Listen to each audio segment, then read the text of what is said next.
ሰላምና ጤና በያላችሁበት ይድረሳችሁ ውድን የተከበራችሁ ቤተሰቦቻችን እንደምን አላችሁልን? ከሁለተኛው የዩቲዩብ ቻናላችን አዲስ ስፖርት ልዩ የተለያዩ ስፖርታዊ ጉዳዮችን ልናካፍላችሁ እነሆ ዳግም ተገናኘን። ስለምታደምጡን ቆይታችሁ ከኛ ጋር ስለሆነ እጅጉን ከልብ አድርገን ነው የምናመሰግነው። በዛሬ ፕሮግራማችን የተለያዩ ስፖርታዊ ጉዳዮችን እያነሳሳን ቆይታን እናደርጋለን። ፉአድ ባህሩ የዛሬውን ፕሮግራም እየመራው ከእናንተ ጋር ቆይታን አደርጋለሁ። እስከ ፕሮግራማችን ፍጻሜ ከኛ ጋር አብራችሁ እንድትቆዩ ነው በአክብሮት የምንጋብዘው። በዛሬ ፕሮግራማችን ትልልቆቹን የአውሮፓ ክለቦች ማንቸስተር ዩናይትድ፣ አርሰናል፣ ቸልሲ፣ ሊቨርፑል፣ ማንቸስተር ሲቲ ሌሎቹንም እነ ሪያል ማድሪድንና ባርሴሎናን ጨምሮ በርከት ያሉ ስፖርታዊ ጉዳዮቻቸውን እያነሳሳን ከእናንተ ጋር ቆይታን የምናደርግ ነው የሚሆነው። እስከ ፕሮግራማችን ፍጻሜ ድረስ አብራችሁኝ ቆዩ። ቪዲዮአችንን ላይክ፣ ቻናላችንን ሰብስክራይብ እያደረጋችሁ ከኛ ጋር ቆይታን እንድታደርጉ በአክብሮት ጋብዛለሁ። ከመሸጋገሪያ በኋላ በድጋሚ ተመልሰን እንመጣለን። አብራችሁኝ ቆዩ።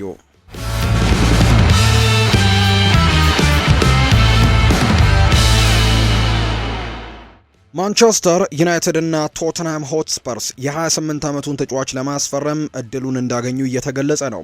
የፖርቱጋል ብሔራዊ ቡድን አማካይ የሆነው ሩበን ኔቬሽ በቅርብ ሳምንታት ውስጥም ወደ ፕሪሚየር ሊግ ለመመለስ ፍላጎት እንዳለው እየተናገረ ነው። ማንቸስተር ዩናይትድ፣ ቶተንሃም ሆትስፐርስ እና ኒውካስል ዩናይትድ በክረምቱ የዝውውር መስኮት ወቅትም ተጫዋቹን ይከታተሉት የነበረው ሲሆን አሁን ደግሞ ስለሱ ሁኔታ መረጃ እየተሰጣቸው ነው። ተጫዋቹ በጥር ወር ወደ እንግሊዝ መመለስ ይፈልጋል። እናም እነዚህ ሶስት ክለቦች ደግሞ ለሱ ሊሆኑ የሚችሉ ተስማሚ ቦታዎች ሊሆኑ እንደሚችሉ እየተነገረ ነው። እንደ ቲቢአር ፉትቦል ዘገባ ከሆነ አልሂላል ኮንትራቱ በውድድር ዘመኑ መጨረሻ ላይ በነፃ ዝውውር እንዳያጡት በጥር ወር ለመሸጥም ሊሞክሩ ይችላሉ። የ28 ዓመቱ ተጫዋች ለሶስቱም ክለቦች ድንቅ ግዢ ሊሆን ይችላል። በኮንትራቱ ሁኔታ ምክንያትም በተመጣጣኝ ገንዘብ ሊገኝ እንደሚችል መረጃዎች እየወጡ ይገኛሉ። ይህ አዲስ መረጃ ለሶስቱም ክለቦች ደግሞ ትልቅ እድልም ይሆናል ተብሎ እንደሚታሰብ ነው መረጃዎች እያሳዩ የሚገኙት። እሱ እንግዲህ ባለፉት ጊዜያትም በፕሪሚየር ሊግ ውስጥ ብቃቱን አሳይቷል። እንደ ቶተንሃም እና ማንቸስተር ዩናይትድ ያሉ ክለቦችም እንደሱ ያለ ተጫዋች ሊያስፈልጋቸው ይችላል። የሰሜን ለንደን ክለብ እንግዲህ አሁን ላይ የጨዋታ ፍጥነትን የሚቆጣጠርለት ሰው ያስፈልገዋል። እናም የፖርቱጋል ብሔራዊ ቡድን ተጫዋቹ ለሱ ተስማሚ ይሆናል። በተጨማሪም ከርቀት ደግሞ የሚመታቸው ኳሶችም በጣም ጎል አስቆጣሪ እንደሆነ ጭምር የሚያስመሰክሩ ጎሎችንም ሲያስቆጥር ተመልክተናል። በሌላ በኩል ማንቸስተር ዩናይትድ በመሃል ሜዳ ላይ በጣም ደካማ እንደሆነ እየተመለከትን ነው። የ28 ዓመቱን ተጫዋች ደግሞ ማስፈረም እንዲሻሻሉም ሊረዳቸው ይችላል። ኔቬስ ለቡድኑ ቁጥጥርና መረጋጋትን ያመጣል። ከኋላ ሆኖ ጎል የማስቆጠር እድሎችን የመፍጠር ችሎታ በጣም ጠቃሚ እንደሚሆን ጭምር ነው የሚታመነው። ቶተንሃም ወይም ማንቸስተር ዩናይትድን የመቀላቀል እድሉ ለተጫዋቹ አስደሳች ይሆናል። እሱ በሙያ ሕይወቱ ከፍተኛ ደረጃ ላይ ያለም ተጫዋች ነው። እናም በከፍተኛ የአውሮፓ ሊግ ውስጥ መወዳደር ለሱ ተስማሚ ይሆናል ተብሎ ይጠበቃል። በተመሳሳይ ኒውካስልም በተጫዋቹ ላይ ፍላጎት አለው። እንደ ብሩኖ ጉማሬሽና ሳንድሮ ቶናሊ ያሉ ተጫዋቾችን ለመደገፍም ሌላ ጥራት ያለው አማካይ ሊያስፈልጋቸው እንደሚችል ነው እየተገለጸም የሚገኘው። የአስተን ቪላው አማካይ ሞርጋን ሮጀርስ በዚህ የውድድር ዘመን እስካሁን ድረስ ከፍተኛ ብቃቱን ለማሳየት ሲቸገር ቆይቷል። የ23 ዓመቱ ተጫዋች ባለፈው የውድድር ዘመን ለምዕራብ ሚድላንዱ ቡድንም በሁሉም ውድድሮች 14 ጎሎችንና 16 ደግሞ ለጎል የሆኑ ኳሶችንም አመቻችቶ በማቀበል ድንቅ ብቃቱን አሳይቷል። ሆኖም ግን በዚህ የውድድር ዘመን ምርጥ ብቃቱ ላይ አይደለም። እናም በጠንካራ ሁኔታ ተመልሶ መምጣት ይችል እንደሆነ ደግሞ በቀጣይ ማየቱ አስደሳች ነው የሚሆነው። ቸልሲ ለሞርጋን ሮጀርስ የሚያደርገውን ዝውውር ዳግም ሊያስጀምር ፍላጎትም አለው። ሮጀርስ በክረምቱ የዝውውር መስኮት ከቸልሲና ከማንቸስተር ሲቲ ጋር በከፍተኛ ሁኔታ ስሙ ተያይዞ የነበረ ቢሆንም ዝውውሩ ግን ሊሳካ አልቻለም። እንደ ፉትቦል ኢንሳይደር ዘገባ አስተን ቪላ አቋሙ ቢወርድም አማካዩን በጥር ለመሸጥም አላቀዱም። ክለቡ ከፍተኛ ግምት የሚሰጠው ሲሆን በጠንካራ ሁኔታ ተመልሶ እንደሚመጣም ያምናሉ። ቸልሲ ወይም ማንቸስተር ሲቲ ወደፊት ደግሞ እሱን ለማስፈረም ይወስኑ እንደሆነ ማየቱ አስደሳች ያደርገዋል ተብሎ ነው የሚጠበቀው። እሱ ብሩህ የወደፊት እጣ ፈንታ ያለው ድንቅ ተሰጥኦ እንዳለው ምንም ጥርጥር የለውም። እናም በሁለቱም ቡድኖች ደግሞ ቁልፍ ተጫዋች ሆኖ ሊያድግም ይችላል። በዓለም ላይ ካሉ ትልልቅ ክለቦችም አንዱን የመቀላቀል እድሉ ለሞርጋን ሮጀርስ አስደሳች ነው የሚሆነው። ይህም በሙያ ሕይወት ውስጥም ትልቅ እርምጃ ሲሆን ከሱ ጋር ደግሞ ለዋና ዋንጫዎች ለመታገልም እድሎችን ያገኛል። ቸልሲና ማንቸስተር ሲቲ በመጨረሻው ሶስተኛው የሜዳ ክፍል ላይ ተጨማሪ ፈጠራዎች ያስፈልጋቸዋል እና ጥልቀትም ያስፈልጋቸዋል። በተለይ ቼልሲ በኮል ፓልመር ላይ ከመጠን በላይ ጥገኛ ነው። በሌላ በኩል ማንቸስተር ሲቲ በዚህ ክረምት መጀመሪያ ላይ ኬቨን ደብሮይናን አጥቷልና ይህንን ተጫዋች ማስፈረም ደግሞ የተሻለ ነገርን ይሰጣቸዋል ተብሎ ነው የሚታሰበው። የ23 ዓመቱ ተጫዋች ሁሉንም ቡድኖች ማሻሻል የሚችል አይነት ብቃት እንዳለው ጥያቄ የለውም። እንዲሁም በበጎ ደግሞ ነገሩ የሚነሳለት በርከት ያሉ ነገሮች ያሉ በመሃል አጥቂነት ቦታ ላይ አንዳንድ ጊዜ መጫወት ይችላል። በአማካይ ስፍራ ላይ መጫወት ይችላል። እንዲሁም ደግሞ በክንፍ መስመር ላይ መጫወት የሚችል አይነት ተጫዋች ነው። ለቡድኑ ጎሎችንና ፈጠራንም ይጨምራል። ከፍተኛ ደረጃ ያለውም ክለብን መቀላቀል ለሱ ምርጡን ሊያወጣው እንደሚችልም ጭምር ነው እየተገመተ የሚገኘው። የ32 ዓመቱ ተጫዋች ወደ ፕሪሚየር ሊግ ለመመለስ ፍላጎት እንዳለው እየተነገረ ሲሆን በውል ውስጥም በ2026 የጀርመኑን ሻምፒዮኖች ለመልቀቅም በሚያስችለው የ60 ሚሊዮን ዩሮ አንቀጽም አለ። ቶተንሃም እሱን ለማስፈረም ይወስን እንደሆነ ማየቱ አስደሳች ነው የሚሆነው። ቶማስ ፍራንክ ይናገራል። እኔን ጨምሮ ብዙ የቶተንሃም ደጋፊዎች ሃሪኬንን ወደ ክለቡ እንዲመለስ ማየትም እንፈልጋለን። ሃሪኬን ወደኛ መምጣት ከፈለገም ከምንም በላይ እንኳን ደህና መጣህ እንለዋለን ብሏል። ሃሪኬን በቅርብ ዓመታት ውስጥ በጀርመን ራሱን ያረጋገጠ የዓለም ምርጡ ደረጃ ላይ የሚገኝ አጥቂ ነው። በዚህ የውድድር ዘመን በ7 ጨዋታዎች ብቻ 13 ጎሎችንም አስቆጥሯል። ከዚህ በፊት ሃሪኬን በጀርመኑ ሻምፒዮኖች ውስጥም ባሳለፋቸው የመጀመሪያዎቹ 2 የውድድር ዘመናት 85 ጎሎችን አስቆጥሮ ነበር።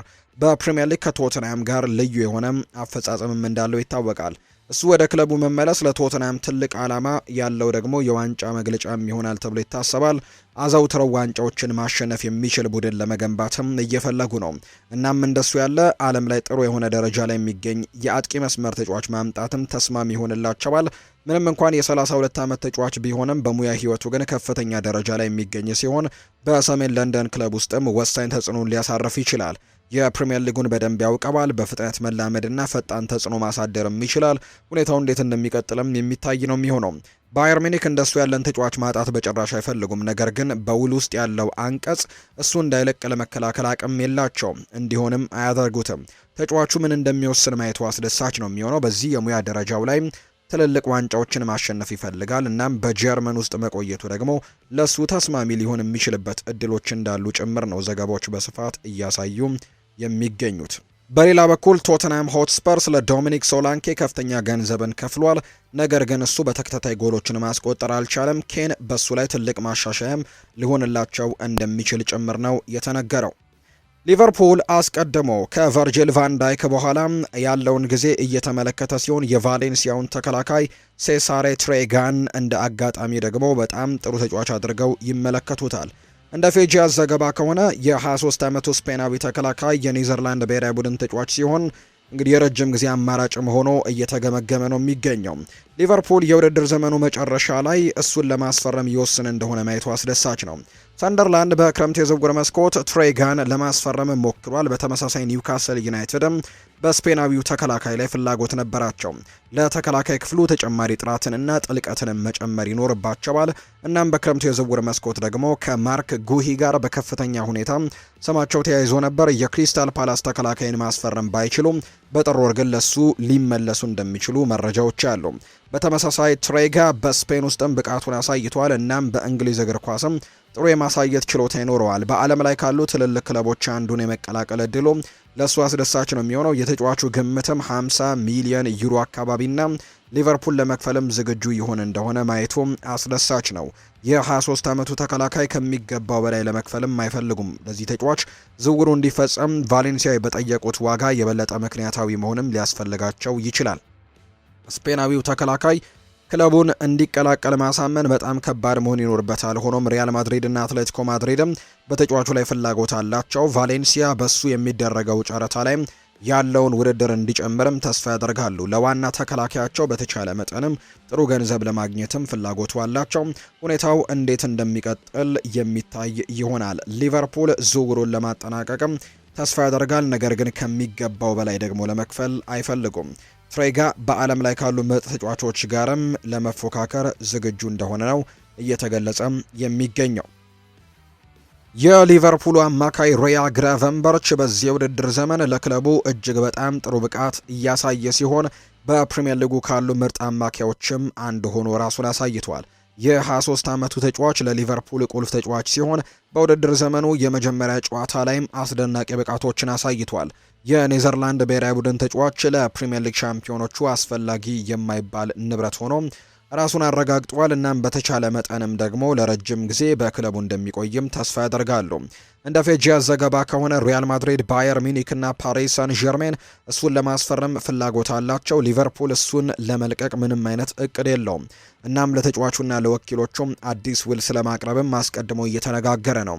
አማካዩ የረጅም ጊዜ የወደፊት እጣውን ለክለቡ እንዲሰጥም ማሳመን ይችሉ እንደሆነ ማየቱ አስደሳች ነው። የዓለም ደረጃ ተጫዋች ለመሆን የሚያስፈልጉት ሁሉንም ነገሮች ያሉት፣ እናም ሊቨርፑል እንደሱ ያለን ተጫዋች ማጣት በቀላሉ አይችልም። በሚመጣው የውድድር ዘመን ትልልቅ ዋንጫዎችን ለማሸነፍም ተስፋ ያደርጋሉ። እናም ያ እንዲሆን ደግሞ ምርጥ ተጫዋቾቻቸውን ማስቀረትም ይኖርባቸዋል። ሪያ ግራቨንበርች ገና የ23 ዓመት ወጣት ነው። እናም በአሰልጣኝነት ብቻ እየተሻሻለ ይሄዳል። እሱ ከክለቡ የወደፊት ኮከብም ሆኖ ሊያድጉ ይችላሉ ተብሎ ከሚጠበቁ ተጫዋቾች መካከል አንደኛው ነው። ሌሎች ክለቦቹ እንግዲህ በሱ ላይ ፍላጎት ማሳየታቸው ምንም አያስገርምም። የኔዘርላንድ ብሔራዊ ቡድን ተጫዋች በሊቨርፑል በመጫወቱ ደስተኛ ነው። እናም ክለቡ ከሱ ምርጡን ለማውጣትም ችሏል። ሊቨርፑል ጠንካራ የኔዘርላንድ ብሔራዊ ቡድን ተጫዋቾች ያሉት፣ ሌሎች ተጫዋቾችም በዚህ ቡድን ላይ እንደነ ቨርጂል ቫን ዳይክ፣ እንደነ ኮዲ ጋክፖ አይነት፣ እንደ ጀረሚ ፍሪምፖንግ አይነት ተጫዋቾችም እንዳሉት ይታወቃልና በፕሪሚየር ሊግ ባለው ቆይታ የተጫዋች ራያ ግራቨንበርች በጣም ደስተኛ ነው። ከክለቡ ለመውጣት የሚያስገድደው ምንም አይነት ምክንያት የለም። ከፕሪሚየር ሊግ ሻምፒዮኖቹ ጋርም አዲስ ውል ለመፈራረምም ቢወስን የሚያስገርም አይሆንም ሲል ነው መረጃው እየወጣም የሚገኘው። የ29 ዓመቱ የጀርመን ብሔራዊ ቡድን ተጫዋች ሁሊያን ብራንት የውድድር ዘመኑ መጨረሻ ላይ በነፃ ዝውውር እንግዲህ ይወጣል ተብሎ ይታሰባልና በሚቀጥሉት ወራትም ክለቡን እንደሚለቅ ይጠበቃል። ቶተንሃም ሆትስፐርስ ባለፈው የውድድር ዘመንም በሁሊያን ብራንት ላይ ፍላጎት ነበራቸው። 3 የፕሪሚየር ሊግ ክለቦችም በዚህ ተጫዋች ላይ ፍላጎት አላቸው። እንደ ፌጂያስ ዘገባ ከሆነ ቶተንሃም፣ አስተን ቪላ እና ኒውካስል ዩናይትድ በ29 ዓመቱ የአጨዋወት ተጫዋች ላይ እንግዲህ በአጨዋወቱ በጣም በርካቶች የሚያደንቁለትን ተጫዋች ፍላጎት እንዳላቸው ይነገራል። በጥር የዝውውር መስኮት ላይም በትንሽ ዋጋ ሊያስፈርሙት ይችሉ እንደሆነ ማየቱ አስደሳች ይሆናል። ትክክለኛው አጋጣሚ ከተፈጠረላቸው ከጀርመኑ ክለብም ለመሸጥ ሊፈተኑ ይችላሉ። እንደሱ ያለ ተጫዋችን በነፃ ዝውውር እንዲለቅም አይፈልጉም። አማካዩ ባለፈው የውድድር ዘመን በ22 ጎሎችና አሲስቶችም አስተዋጽኦን አበርክቷል። እናም ለቶተንሃም በጣም ጠቃሚ ግዢ እንደሚሆንም ምንም ጥርጥር የለውም። በተለያዩ የአጥቂ ሚናዎችም የመግባትና በጎሎችና በፈጠራዎችም የመርዳት ችሎታን በጣም ጠቃሚ ሊሆን ይችላል። እንደሱ ያለ ችሎታ ልምድ ያለው ተጫዋች በዝቅተኛ ዋጋ ማስፈረም ለቶተንሃም ትልቅ ብልሃትም ይሆናል። በተለያዩ ውድድሮች ላይ ጥሩ ለመስራት ተስማሚ ቡድን ያስፈልጋቸዋል። እናም እንደ ብራንት ያሉ ተጫዋቾችም ጥሩ ተጨማሪዎችም ሊሆን ይችላሉ። አማካዩ ወደ ቶተንሃም የመቀላቀል ሀሳብም ሊስበው ይችላል። እነሱ እንግዲህ ትልቅ ክለብና አዲስ ፕሮጀክትም አላቸው። ጥራት ያላቸው ተጫዋቾችና ጥራት ያለው አሰልጣኝም አላቸው። ይህ ደግሞ በሙያ ህይወት ውስጥም ተስማሚ ቀጣይ እርምጃ ሊሆን ይችላል። በጀርመን ክለብ ውስጥም ያለውን ችሎታ በተከታታይ አሳይቷል። እናም አሁን ላይ በእንግሊዝ አሻራውን ለማሳረፍም ፍላጎት አለው። ተጫዋቹ በሙያ ህይወቱ ከፍተኛ ደረጃ ላይ ይገኛል። እናም ይህ አዲስ ፈተናን ለመውሰድም ትክክለኛው ጊዜ ነው። በተመሳሳይ ኒውካስል ዩናይትድ እና አስተን ቪላ በተጫዋቹ ላይ ፍላጎት አላቸው። እነሱም አስደሳች ፕሮጀክቶችንና ጥራት ያላቸው አሰልጣኞችም አሏቸው። ተጫዋቾቹ በሚቀጥሉት ሳምንታትም ምን እንደሚወስኑ ማየትም አስደሳች ይሆናል ተብሎ ነው የሚጠበቀው። ቸልሲ በክረምት የተጫዋቾች የዝውውር መስኮት የባርሴሎናውን አማካይ ፈርሚን ሎፔዝን ለማስፈረም ከፍተኛ ፍላጎት ነበረው። ፌጂያስ የተባለው የመረጃ ምንጭ እንዳወጣው ቸልሲ አማካዩን ወደ እነሱ ለመቀላቀልም ለማሳመን በጣም ከፍተኛ የገንዘብ አቅርቦት ነበር ያቀረበው። ሆኖም ግን እሱ በልጅነት ክለብ ውስጥም ለመቆየት ምርጫውን አድርጓል። ተጫዋቹ ከሪያል ማድሪድ ጋርም ስሙ ተያይዞ ሲነሳ ነበር። ነገር ግን ለስፔን ሻምፒዮኖች ያለው ቁርጠኝነትን አረጋግጧል። እናም በባርሴሎና ውስጥ መጫወቱን ለመቀጠል እንደሚፈልግ ነው ያረጋገጠው። ቸልሲ ወደፊት ለሱ ይመለስ እንደሆነ ማየቱ አስደሳች ያደርገዋል። በመሃል ሜዳ ላይ የበለጠ ፈጠራንና የኳስ ቁጥጥር እንደሚያስፈልጋቸው ምንም ጥርጥር የለውም። ስፔናዊው ተጫዋች ለረጅም ጊዜ የሚቆይ ግሩም ግዢ ሊሆን ይችላል ተብሎም ይታሰባል። እሱ ታታሪ ተጫዋች ሲሆን ጨዋታውንም በፈጠራ ለመቆጣጠር የሚያስችሉ የቴክኒክ ብቃቶችም አሉት። ፈርሚን ሎፔዝ በአውሮፓ ውስጥ ከፍተኛ ግምት የሚሰጠው ሲሆን ታላቅ ተሰጥኦም አለው። ብሩህ የወደፊት እጣ ፈንታም አለው። ትክክለኛ መመሪያ ከተሰጠውም ለቼልሲ ጥሩ ተጫዋች ሆኖ ሊያድግ እንደሚችል በርካቶች ያምናሉ። ቸልሲ ተጫዋቹን ወደ እነሱ ለመቀላቀል ማሳመንም ይከብደዋል። የ22 ዓመቱ ተጫዋችም በአሁኑ ጊዜ በስፔን ክለብ ውስጥም ባለው ተግባር ላይ በግልጽ ትኩረትን አድርጓል። ባርሴሎናን ለመቀላቀል ምንም አይነት ምክንያት የለውም። በቅርቡ የሊግ ዋንጫውንም አሸንፈዋል። እናም በዚህ የውድድር ዘመን የዩኤፋ ቻምፒየንስ ሊግን ለማሸነፍም ተስፋ ያደርጋሉ። እነሱ ምኞት ያለው ፕሮጀክት እና ከፍተኛ ጥራት ያለው ተጫዋቾችም አሏቸው። ሁኔታው እንዴት እንደሚቀጥል የሚታይ ይሆናል። ቸልሲ ለሱ ብዙ የሚቀርቡ ገንዘብ ሊያቀርብ ይችላል። እናም ባርሴሎናም ይፈተን እንደሆነ ማየቱ አስደሳች ነው የሚሆነው። የፋይናንስ ችግሮች ስላሉባቸው ከፍተኛ ትርፋማ የሆነ አቅርቦትን ለመቀበልም ክፍት እየሆኑ እንደሆነ ማየቱ አስደሳች ነው የሚሆነው። በቅርብ ወራት ውስጥም ድንቅ ተብሎ የተሰየመ ሲሆን እሱን ማስፈረምም ለቸልሲ ትልቅ ስኬት ይሆናል ተብሎ እንደሚጠበቅ መረጃዎች እየወጡ ይገኛሉ። የማንቸስተር ዩናይትድ አማካይ ኮቢ ማይኖ ሁኔታን ለማሻሻል እና በሩበን አሞሪም ቡድን ውስጥም ቦታውን መልሶ ለማግኘት የሚችለውን ሁሉ እያደረገ እንደሆነ ተዘግቧል። የእንግሊዝ ብሔራዊ ቡድን ተጫዋች በቅርብ ጊዜ ከቡድኑ ውጭ ሆኖ የነበረ ሲሆን በማንቸስተር ዩናይትድም የረጅም ጊዜ የወደፊት እጣ ፈንታ እንዳለው እርግጠኛ መሆኑ ከባድ ነው። እንደ ቲም ቶክ ዘገባ ከሆነ ኮቢ ማይኖ በቅርቡ ከሌሎች ትልልቅ ክለቦች ጋርም ስሙ ተያይዞ ሲነሳ ነበር። ቸልሲ የሚፈልጉትን መካከልም አንደኛው ነው። እንደ ፌጂያስ ዘገባ ደግሞ ባርሴሎናም ለሱ የሚደረገውን ንግግርም በቅርቡ ሊያፋጥን ይችላል ተብሎ ይታሰባል። ቢሆንም ማንቸስተር ኢቭኒንግ ኒውስ እንደዘገበው ኮቢ ማይኖ በዩናይትድ ውስጥም ተመልሶ መግባት እንደሚችል ለማረጋገጥም ከሜዳ ውጪም ለውጦችን እያደረገ ያለ ይመስላል። የኮቢ ማይኖ አዲስ እንግዲህ ምግብ አብሳይና የግል አሰልጣኞችን መቅጠሩ እንግዲህ እንደተዘገበ የሚታወቅ ጉዳይ ነውና ኮቢ ማይኖ አዲስ የግል ምግብ አብሳይ ቀጥሯል። እናም በቅርብ ጊዜ ደግሞ የነበረው ዓለም አቀፍ የእረፍት ጊዜንም በግል አሰልጣኝ ስልጠናውን በደንብ ሲከታተል ቆይቷል። ይህም የ20 ዓመቱ ተጫዋች በአሰልጣኙ እንግዲህ ፈተና ለመቋቋም እየሞከረ ስለሆነ ይህም ለሩበን አሞሪም ለማሳመን ሊረዳው እንደሚችል ማየቱ አስደሳች ነው። አብዛኞቹ የዩናይትድ ደጋፊዎች ኮቢ ማይኖ በቅርቡ ሌላ እድል እንደሚገባው ይሰማቸዋል። እናም እነዚህን ዘገባዎች ትክክል ከሆኑ ቦታውን በማጣቱ የተሻለውን እንግዲህ አመለካከትም እያሳየ ይገኛል ተብሎ ነው የሚታሰበው። ማንቸስተር ዩናይትድ በአማካይ ላይ ተጨማሪ ጥራቶች እንደሚያስፈልገው እርግጠኛ ነው። ስለዚህም እንደ ኮቢ ማይኖ ያለ ተሰጥኦ ያለው ተጫዋችም በዚህ ደረጃ ማጣት እብደት ይመስላል። ይህ በሀገር ውስጥ የሰለጠነ ወጣትም በጨዋታው ውስጥ ትልቅ የወደፊት ጣፈንታም ያለው ተጫዋች እንደነበር ይታወሳል። እናም በዩናይትድ እድሉን ካላገኘ ወደ ሌላ ክለብ ማምራቱ ደግሞ አይቀሬ ነው የሚሆነውና በእርግጥም ወደ ሌሎች ክለቦች ሄዶ ራሱን ለማሳየት ሙከራዎችን ማድረጉ አይቀሬ ሊሆን ይችላል። ከቼልሲና ባርሴሎና ጋር ስሙ መያያዙ ኮቢ ማይኖ ይህንን ያክል ከፍተኛ ግምት እንደሚሰጠው የሚያሳይ ነው። የዩናይትድ ደጋፊዎች ሩበን አሞሪም እሱን ክለቡን እንዲርቅ ሲያደርገው ማየትም በጭራሽ አይፈልጉምና በክለቡ ቤትም እድሎች እንዲሰጡትም ትልቅ ፍላጎት እንዳላቸው ነው በደጋፊዎች በኩል እየተነገረም የሚገኘው። የማንቸስተር ዩናይትዱ አሰልጣኝ ሩበን አሞሪም ባለፈው ጥር ወር ፓትሪክ ዶርጉን ብቻ ነው ያስፈረሙት። ነገር ግን የኢንተር ሚላኑን ፌዴሪኮ ዲማርኮ ኢላማ እየሆነ በመምጣቱ የሱ የወደፊት እጣ ፈንታ አጠራጣሪ ሊሆን ይችላል። ማንቸስተር ዩናይትዶች የግራ መስመር ላይ ለውጥ ለማድረግ እየተዘጋጁ ያሉ ይመስላሉ። ፌዴሪኮ ዲማርኮ በክንፍ ተከላካይነት ደግሞ ፓትሪክ ዶርጉን በግልጽ ሊተካ የሚችል ተጫዋችም ይመስላል። የሩበን አሞሪም ስልትም በአጥቂና በመከላከያ ላይ ለመርዳትም በሁለቱም የሜዳ ክፍሎች ላይ በጥሩ ሁኔታ መጓዝ በሚችሉ ጥሩ የመስመር ተጫዋቾች ላይ በእጅጉ ይመካል ተብሎ ይታሰባል። እናም ዶርጉ እስካሁን ድረስ ትንሽ ብስጭትም እንደፈጠረ መናገሩ ትክክል ነው። እንደ ፌጂያስ ዘገባ ከሆነ የዴንማርክ ብሔራዊ ቡድን ተጫዋች በቀድሞ ክለቡ ሊቼ ውስጥም ከፍተኛ ግምት ይሰጠው የነበረ ቢሆንም አሁን ላይ ግን ዩናይትድ ለዚያ ሚና ዲማርኮን እየተመለከተው ነው። ፌዴሪኮ ዲማርኮ ወደ ማንቸስተር ዩናይትድ የሚያደርገው ዝውውር ለጥር ወር የሚታይ ዝውውር ይሆናል ተብሎ ይታሰባል። ምንም እንኳን ዶርጉ ለመላመድና ብቃቱን ለማሻሻል ተጨማሪ ጊዜ ባይሰጠውም ትንሽ እንግዲህ ጥሩ ነገሮችን ማሳየት አልቻለም። ሩበን አሞሪም ዩናይትድን ወደ ምርጥ ብቃቱ ለመመለስም ብዙ ጊዜዎችን እንግዲህ የማውጣት አቅም ያለው ሰው አይደለም ብለው ያምናሉ። ስለሆነ ዲማርኮ በግራ ክንፍ ተከላካይነት ላይ የተሻለ የተዘጋጀ አማራጭ ሊሆን ይችላል። ዶርጉ ደግሞ ለወደፊቱ ተስፋ ሊሆን እንደሚችል ይታመናል።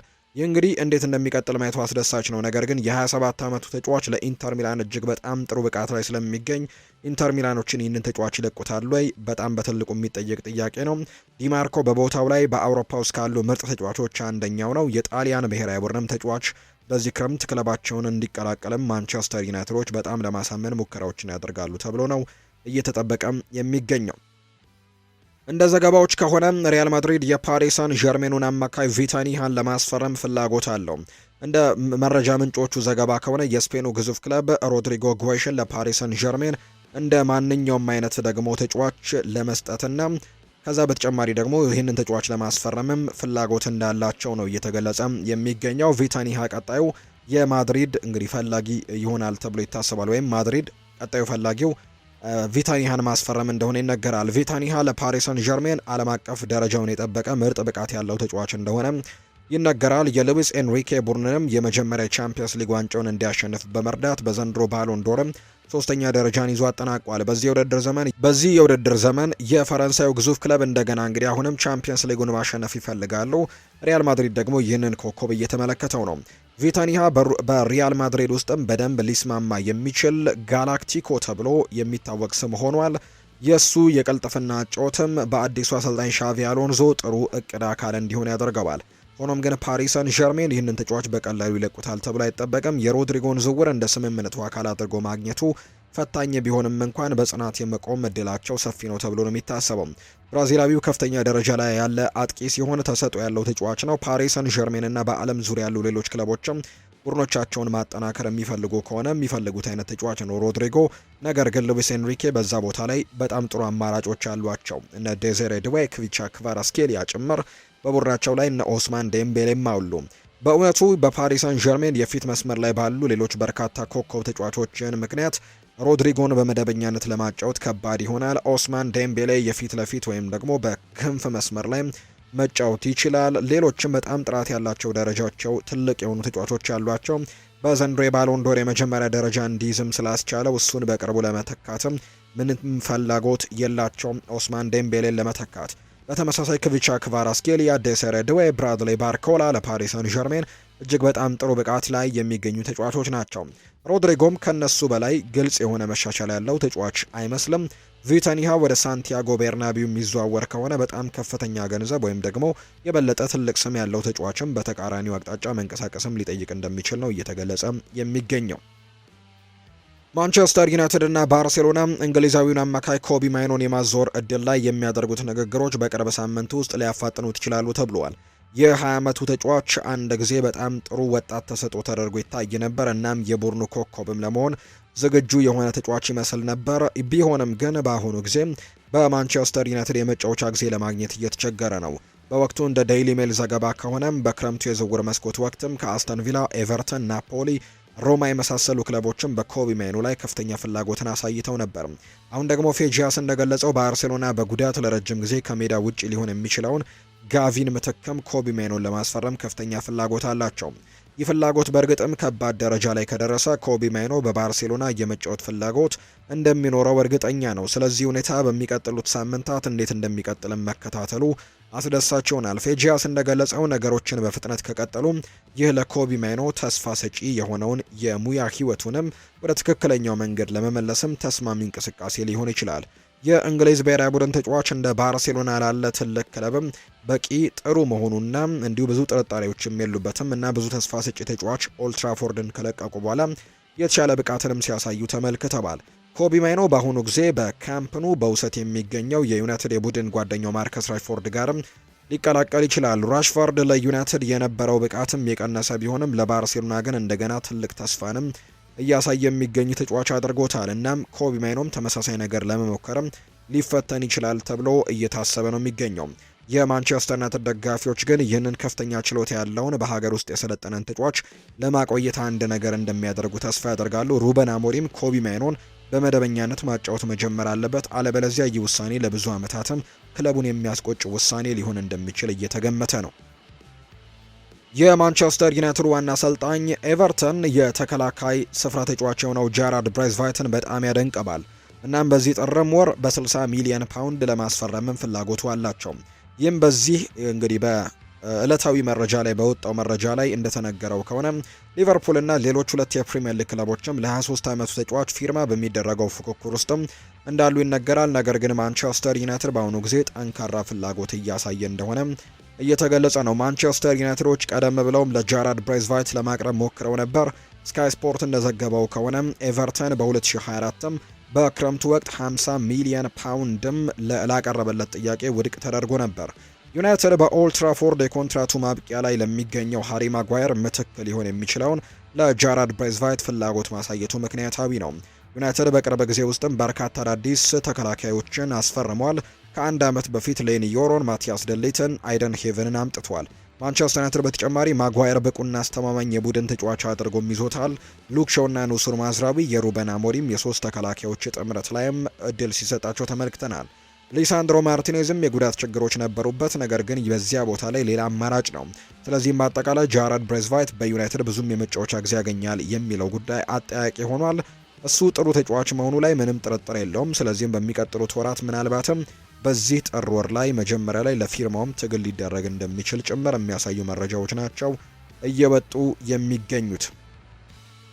ውድና የተከበራችሁ ቤተሰቦቻችን ለዛሬ ያዝንላችሁ ከሁለተኛው የዩቲዩብ ቻናላችን ያዝንላችሁ ፕሮግራም ይህንን ይመስል ነበር። ስለተከታተላችሁን፣ ስላደመጣችሁን፣ ቆይታችሁን ከኛ ጋርም ስላደረጋችሁ እጅጉን ከልብ አድርገን ነው የምናመሰግነው። ፉአድ ባህሩ ፕሮግራሙን እየመራው ከእናንተ ጋር ቆይታን አደረግኩኝ። በቀጣይ ፕሮግራሞቻችን ሌሎች ስፖርታዊ ጉዳዮችን፣ ሌሎች አዳዲስ መረጃዎችን ይዘን በድጋሚ የምንገናኝ ነው የሚሆነው። ስለምትከታተሉን፣ ስለምታደምጡን ከልብ አድርገን እናመሰግናለን። መልካም ጊዜ እንዲሆንላችሁን በአክብሮት ተመኘው።